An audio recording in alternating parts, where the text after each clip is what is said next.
Welcome to Justice Insight Cam. We feature genuine bodycam footage highlighting complex police encounters. Our goal is to look beyond the screen, analyzing the legal framework, factual events, and educational value of every interaction. Let's discover the truth behind the badge. Where are you coming from this late? Just heading home. You live around here? Yes, sir.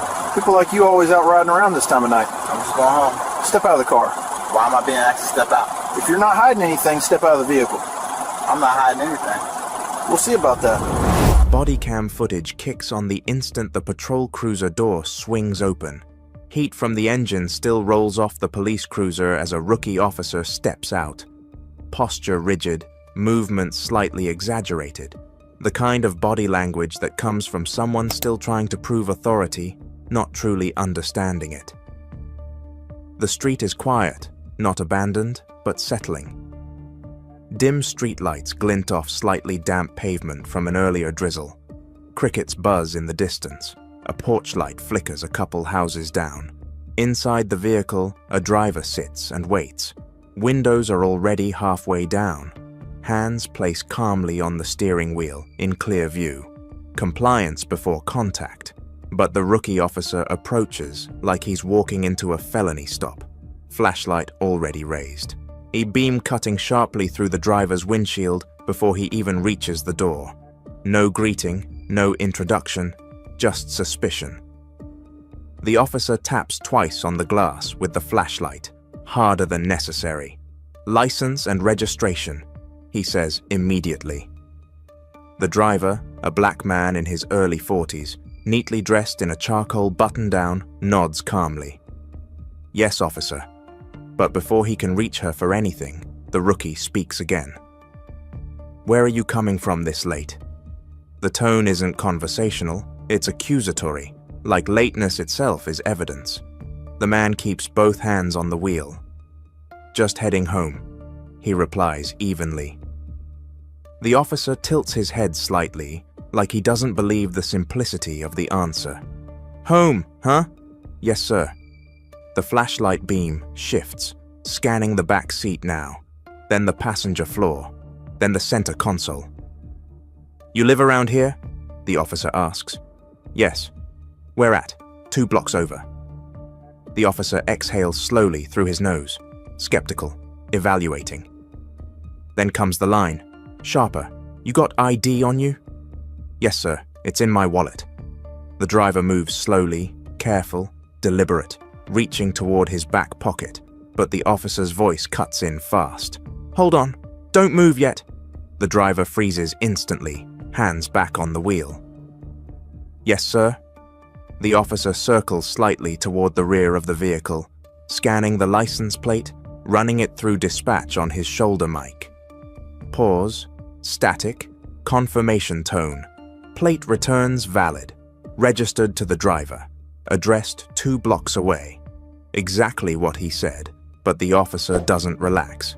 If anything, he grows more suspicious. He steps back toward the window again, your flashlight still in the driver's eyes. Step out of the vehicle. The request comes sudden, unexplained. The driver blinks once. I'm sorry, did I do something wrong? The officer's jaw tightens slightly. I said, step out. The driver keeps his voice calm. I just want to understand why. The officer leans closer now, voice lowering. If you're not hiding anything, you wouldn't mind stepping. There it is, the implication, guilt tied to compliant. The driver exhales slowly, keeping composure. I'm not hiding anything, he says. I'm just trying to follow instructions. The officer gestures toward the door, then step out. The driver unlocks the car slowly and hands visible the entire time. He steps onto the pavement. Night air cooler outside the vehicle. Street lamp illuminating both men now.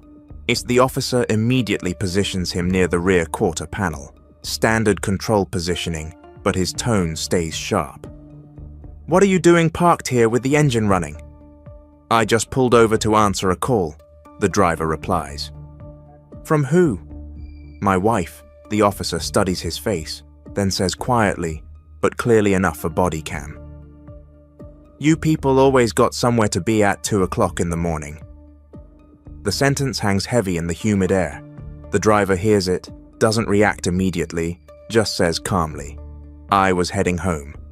The officer folds his arms briefly. "Mind if I take a look inside the vehicle?" The driver pauses. "Is there a reason for a search, officer?" The rookie's expression tightens. "There's a reason I stopped you." "What reason?" "You were sitting suspiciously, sitting with the engine running." "I was on a phone call." The officer steps closer, step toward the curb. The driver complies because escalation isn't worth risk, but the tension is building and body cam is recording every word, every tone, every assumption forming before evidence. Before we go any further, comment where you're watching from. Let's see how far this story travels. The officer moves to the driver's door, opens it without asking again. Flashlight scanning the interior. Seats, glove box, cup holders, nothing visible, no contraband, no weapons, no reason. Still, he continues, "You got anything illegal in here? No drugs? No weapons? No." The officer shines the light under the seat, then into the trunk through the rear fold. Still nothing. He steps back out, shuts the door, then says, "You fit a description." The driver looks up. "What description?" The officer hesitates. Ian then answers vaguely. "Suspicious activity in the area?" The driver nods slowly. "Was the description a car?" "No, a person." The officer doesn't answer directly. Instead, he says, "Just cooperate and this will go smooth." But the driver is already cooperating, has been from the start, and yet the suspicion hasn't lowered. It's grown because now the rookie is operating off instinct instead of evidence, and instinct, unchecked, becomes bias. He steps back toward dispatch again, runs the driver's name from the ID he finally collected. Pause, static, response coming through faint on the mic. The officer's posture shifts slightly, but he doesn't say anything yet. Instead, he looks back at the driver, reassessing him longer now, harder, because whatever dispatch is saying is beginning to challenge the narrative he built. And that narrative is about to collapse in front of the backup units already en route. Because what the rookie officer doesn't realize yet is that the man he just ordered out of his vehicle, profiled and searched without cause, isn't just another late-night driver. He's a ranking federal field commander returning from an interagency security briefing downtown. And when backup arrives, the tone of this stop is going to change instantly. Bodycam audio continues rolling. The quiet Atlanta street no longer feels calm. It feels watched, charged, because tension now sits heavier than the humid night air. The rookie officer lowers his radio slowly after dispatch finishes the initial name check. He doesn't relay what he heard, doesn't clarify anything. Instead, he studies the driver again, longer this time, like he's trying to reconcile two different narratives into his head, the one he assumed and the one dispatch may have just challenged. "Turn around," the officer says suddenly. The driver blinks once. "For what reason, officer?" "Officer safety." The phrase comes quick, rehearsed, default justification. The driver exhales slowly but complies. Turning around, hands still visible. "I'm not resisting," he says calmly. "Didn't say you were," the rookie replies, but his tone suggests he's waiting for resistance anyway. He pats the driver down, quick but firm, checking the waistband, jacket lining, ankles, nothing, no weapon, no contraband, no threat. Still, the officer doesn't relax. "You got any prior?" the rookie asked. The driver glances back slightly. "No." The officer scoffs quietly. Everybody says that. He steps back around in front of him again, flashlight raised, though unnecessary now under the street lamp. "You nervous?" he asked. "No, you look nervous." "I'm being detained without explanation," the driver replies calmly. "I think anyone would want clarity." The rookie tilts his head slightly. See that right there? What? That attitude? The driver frowns slightly. What attitude? Like you think you above a stop? I didn't say that. You didn't have to. Backup lights appear at the far end of the street. Red and blue reflections bouncing off parked cars. 2 additional patrol units rolling in because the rookie had called for assistance earlier, labeling the stop suspicious subject verification. And now witnesses to the stop were arriving. The rookie gestures subtly toward the arriving units. Stay right there. I wasn't moving. Good. Now the first backup cruiser parks behind the rookie unit. Second one pulls slightly ahead, forming a triangle of patrol presence around their scene. Doors open. 2 officers step out. Veteran posture. Calm movements, reading the environment before speaking. What we got? One of them asks. The rookie straightens slightly. Posture shifting again into performance mode.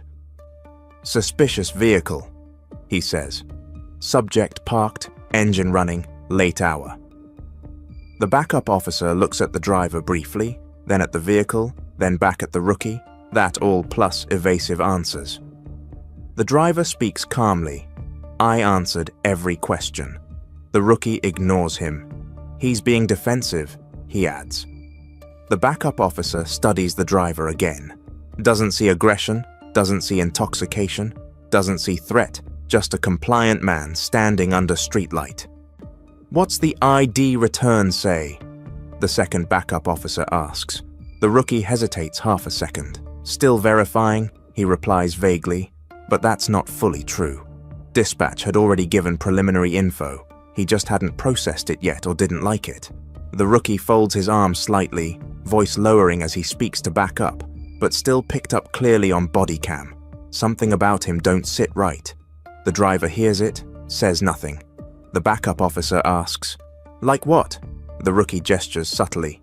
Just his kind usually running when we roll up this late.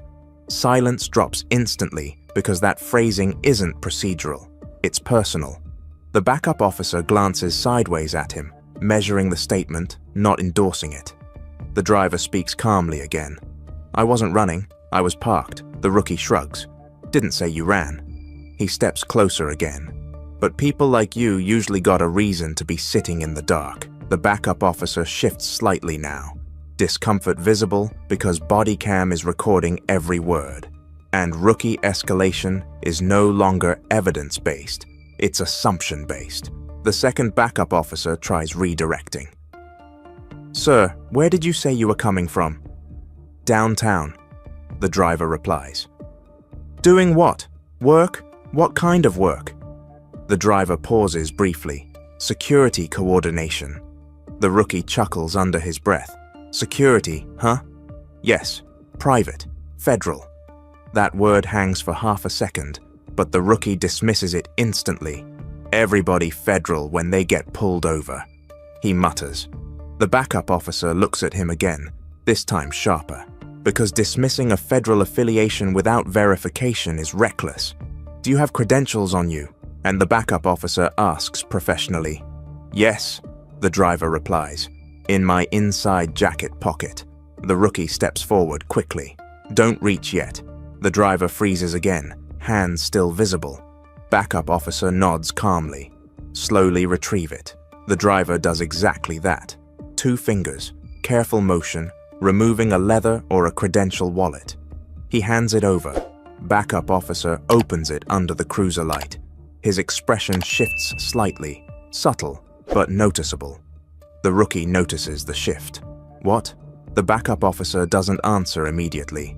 He studies the credential again, then looks up at the driver, then back down, because what he's reading is far above routine federal clearance. The rookie grows impatient. What does it say? The backup officer closes the wallet slowly, hands it back respectfully, then says quietly, You might want to run full verification before continuing this stop. The rookie frowns. Why? The backup officer doesn't answer directly. He just repeats, Run full verification. Dispatch is keyed again. Credential number read-off. Agency cross-check checked. Clearance level requested. Silence stretches longer this time because Heil federal records don't return instantly. They escalate through secure channels. While waiting, the rookie folds his arms again, still unconvinced, still operating on initial bias. He leans slightly toward the second officer and says quietly, "Watch, it'll come back contractor or something." The second officer doesn't respond because now he's watching the rookie more than the driver. Dispatch finally responds. Static first, then clarity. The rookie listens. His posture stiffens. Eyes narrow slightly. He turns halfway away from the group, listening more carefully now because the tone from dispatch isn't casual. It's formal, structured, respectful. He asks into the mic, "Repeat title." Pause. Then the reply comes through, clear enough that both backup officers catch pieces of it. The rookie lowers the radio slowly, doesn't speak immediately because the information he just received doesn't align with the narrative he built at the start of the stop. He looks back at the driver again. Different now, evaluating, recalculating, but pride is still in the way of full de-escalation. "What agency you say you work for?" he asks again. The driver replies calmly, "I didn't say. You didn't ask professionally." The backup officer exhales quietly because that answer was earned. The rookie presses again. "Well," the driver meets his gaze calmly. "Federal Interagency Security Command." The backup officers glance at each other because that agency doesn't deploy field commanders lightly, especially not at 2 a.m. downtown. The rookie tries regaining footing. "Rank." The driver pauses briefly, then answers, "Field Commander." Silence, heavy, because that rank outweighs everyone standing on that street combined, but the rookie still hasn't processed it fully because the reveal hasn't visually landed yet, and pride still clouds procedure. Backup headlights illuminate the street again. Another unit arriving, but this one isn't standard patrol. It's marked Federal Liaison Support. Responding to the credential verification ping dispatch escalated. And when that officer steps out, everything about this stop is about to shift permanently. The newly arrived unit idles behind the patrol line, EU headlights washing the scene in bright white beams. But this cruiser looks different. Federal liaison markings along the side panel. Low profile, official. And when the driver's door opens, the energy on the street shifts instantly. A senior liaison officer steps out. Mid-50s, composed, experienced posture, the kind of presence that doesn't need raised voice to command space. He approaches calmly, eyes scanning the scene in seconds. Driver standing curbside, 3 local officers present, 1 rookie front center, body cam still recording. "Evening," the liaison officer says evenly. No tension in his voice, just authority. Which one initiated the stop?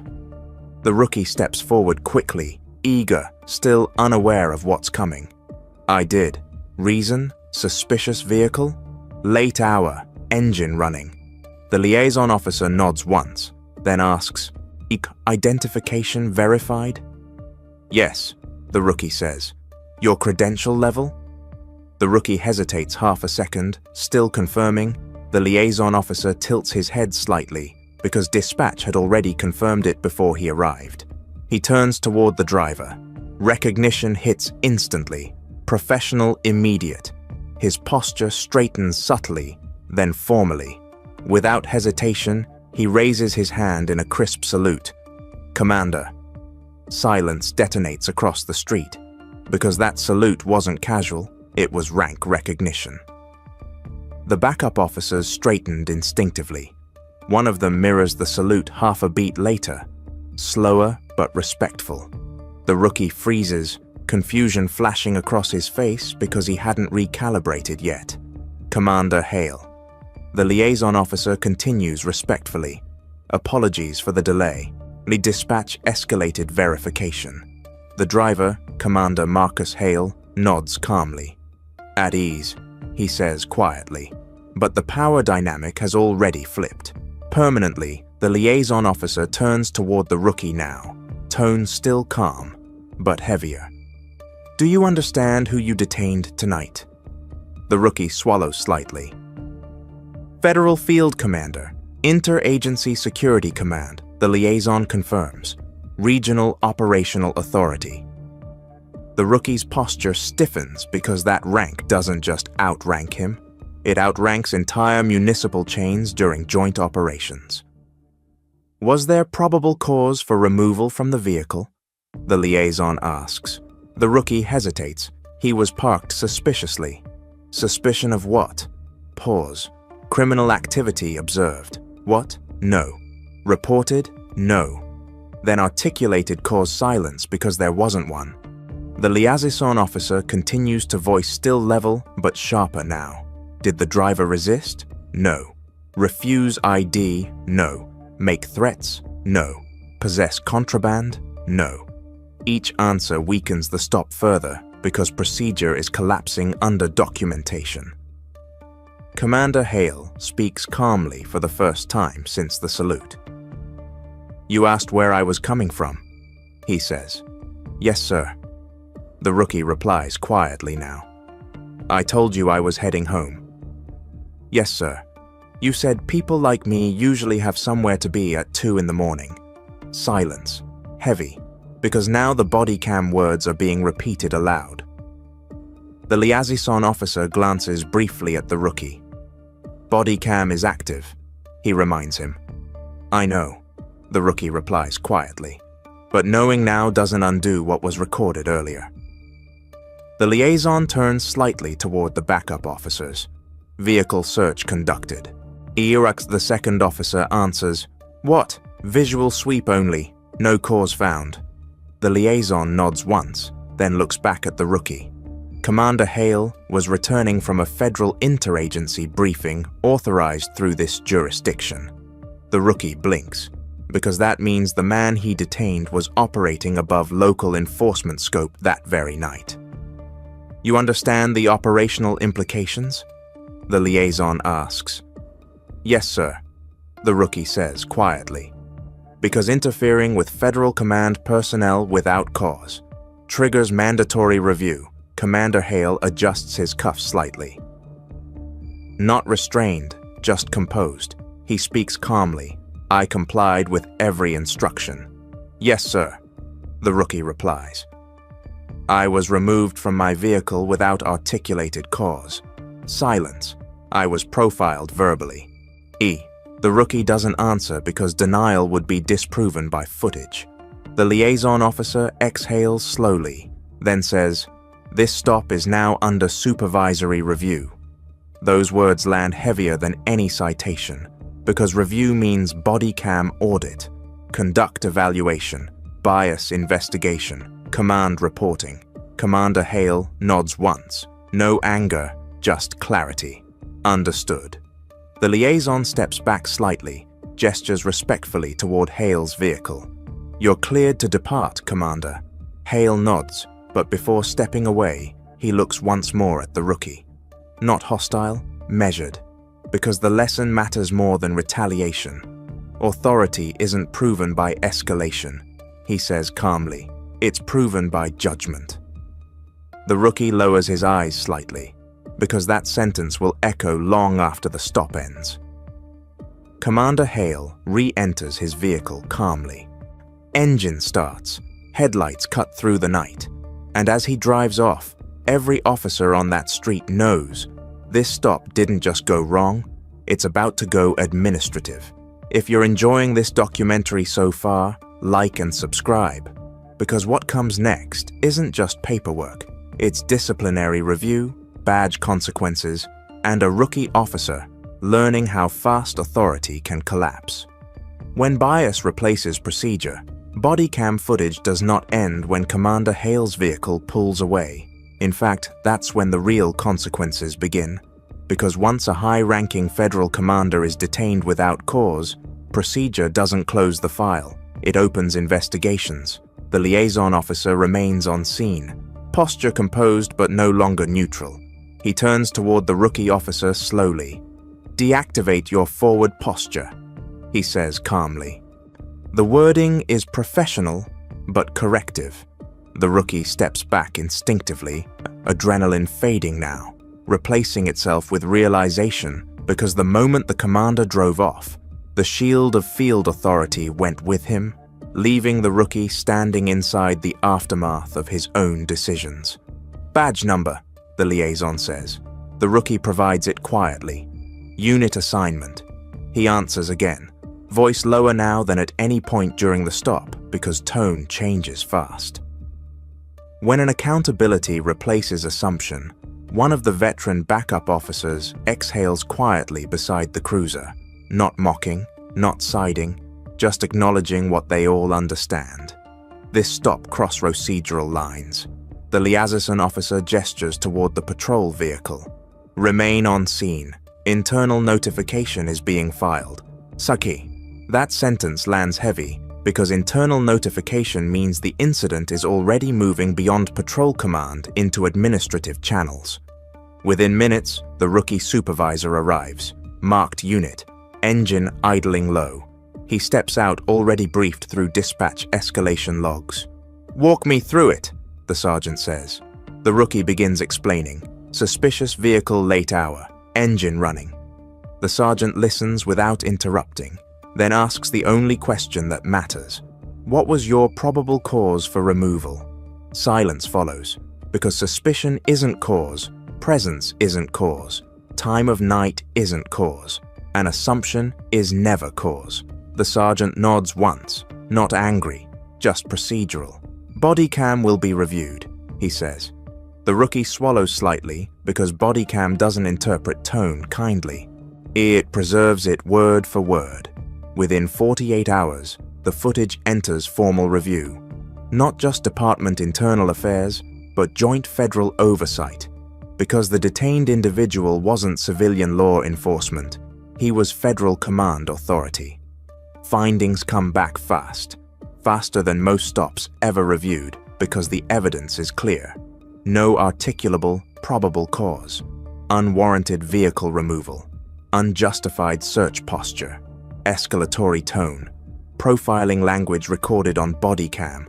And the most critical line noted in the report. Detainment influenced by bias indicators rather than observed criminal conduct. Administrative leave is issued first. Standard procedure. Badge surrendered temporarily. Firearm logged. Patrol duty suspended. The rookie sits in a quiet review office days later, watching his own body cam footage play back. Every word he said sounds different now. Slower, harsher, less justified than it felt in the moment. When he hears himself say, "People like you usually got a reason," he looks down because hindsight strips authority from bias. Final disciplinary action arrives 2 weeks later. Command Review Board decision. Termination from Patrol Division. Certification flagged for conduct review. Mandatory bias and procedural retraining before any future law enforcement eligibility. Not prison, not criminal charges, but career damage that will follow him across departments. Because documented bias doesn't disappear. It travels with personnel files. Meanwhile, Commander Hale's side of the story moves differently.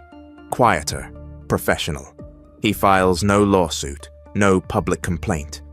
Just a formal conduct report through federal liaison channels, because for him the lesson wasn't personal, it was institutional. Weeks later, Hale returns to the same jurisdiction for another inter-agency briefing. This time, local patrol presence is different, more measured, more professional, because word travels fast inside law enforcement networks, especially when a command-level officer was mishandled on a quiet evening weeks after the incident. A different patrol officer stops at the same intersection where the original stop occurred. Routine patrol. Nothing suspicious, just presence. Because policing done correctly is quiet, measured, evidence-based. And somewhere else in the city, the former rookie sits in a classroom setting. Uniform replaced by training attire, learning again what should have guided him from day one. One, articulable suspicion versus assumption, constitutional stop boundaries, tone control under authority, bias recognition protocols. Because authority isn't stripped permanently when mistakes happen, but it must be rebuilt through accountability. Life moves on. Commander Hale continues federal operations. The department adjusts training modules using anonymized footage from the stop, and patrol officers across the precinct receive a briefing built around one core message. Presence is not probable cause. The street where it happened returns to quiet nights, dim lights, passing cars, no tension, no spotlight, because the moment passed, but the lesson stayed. Authority without judgment escalates. Authority with discipline protects. And sometimes the most powerful outcome of a bad stop is the reform it forces afterward. Thank you for watching today's video. If our findings brought you a new outlook, please like, share, and subscribe to Justice Insight Cam. Stay updated, stay secure, and we will return soon with another comprehensive report.